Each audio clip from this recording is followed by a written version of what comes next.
प्रभु यीशु क्रिस्त में मेरे प्रिय भाइयों एवं बहनों, हम सब मनुष्य की एक आदत है।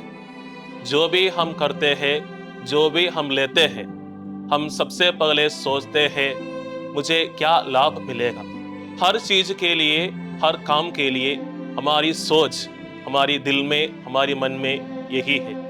मनुष्य की दृष्टि में ईश्वर का मूल्य कहने का मतलब ये है कि यूदा ने प्रभु यीशु को 30 चांदी के सिक्कों के लिए भेज दिया था, और ये जो चांदी के 30 सिक्के निर्गमन ग्रंथ के अनुसार अध्याय 21 पद संख्या 32 में पढ़ता है, एक साधारण सेवक दास की कीमत थी।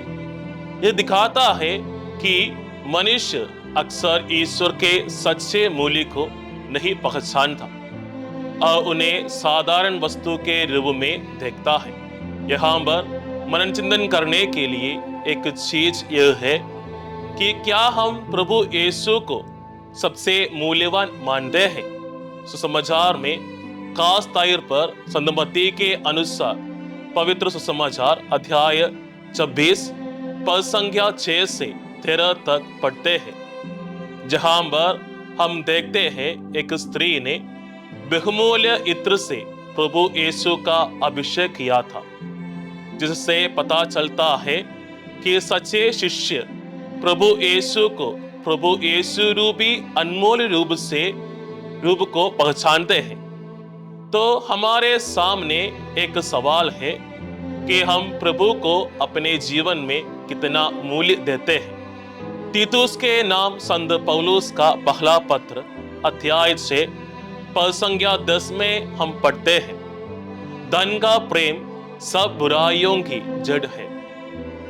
यूदा इस्करियोती के लिए धन के प्रति प्रेम उसके विश्वासघात का कारण बना। पवित्र ग्रंथ खास तौर पर संत यूहन्ना के अनुसार पवित्र सुसमाचार अध्याय 12 पद संख्या 6 में यूदा इस्करियोती को चोर के रूप में दर्शाता है। और उसके बाद हम देखते हैं कि आज के प्रभु वचन के माध्यम से वह पूछता है, प्रभु यीशु के बदले मुझे कितना मिलेगा। प्रभु यीशु का वचन हमारे लिए बहुत ही सार्थक और मनन चिंतन करने के लायक है।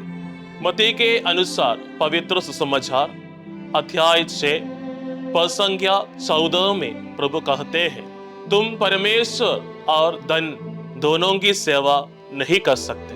क्या हमारे जीवन में धन का प्रेम हमारे विश्वास को प्रभावित कर रहा है। तीसरा है झूठा शिष्य।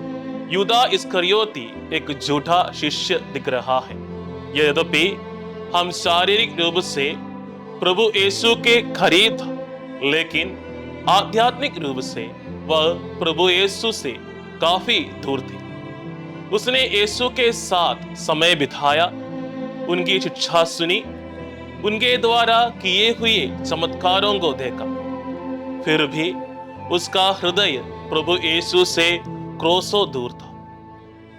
यह दर्शाता है कि धार्मिक गतिविधियां हमें सच्चा शिष्य नहीं बनाते, बल्कि हृदय का परिवर्तन आवश्यक है।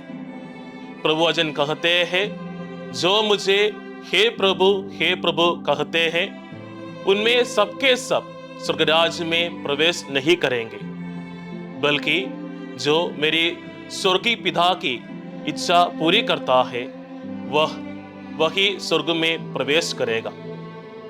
हमारे लिए मनन चिंतन करने के लिए क्या हम सिर्फ बाहर से धार्मिक दिख रहे हैं, या हमारा हृदय वास्तव में प्रभु यीशु के प्रति समर्पित है। हम अभी 40 के काल में हैं। ये एक काल है प्रभु की ओर देखने के लिए, हमारे हृदय प्रभु को समर्पित करने के लिए पश्चाताप रूप से प्रभु के पास आए, प्रभु के पास चलते हुए हम प्रभु से आशीर्वाद प्राप्त करें। पिता और पुत्र और पवित्र आत्मा के नाम पर आमीन।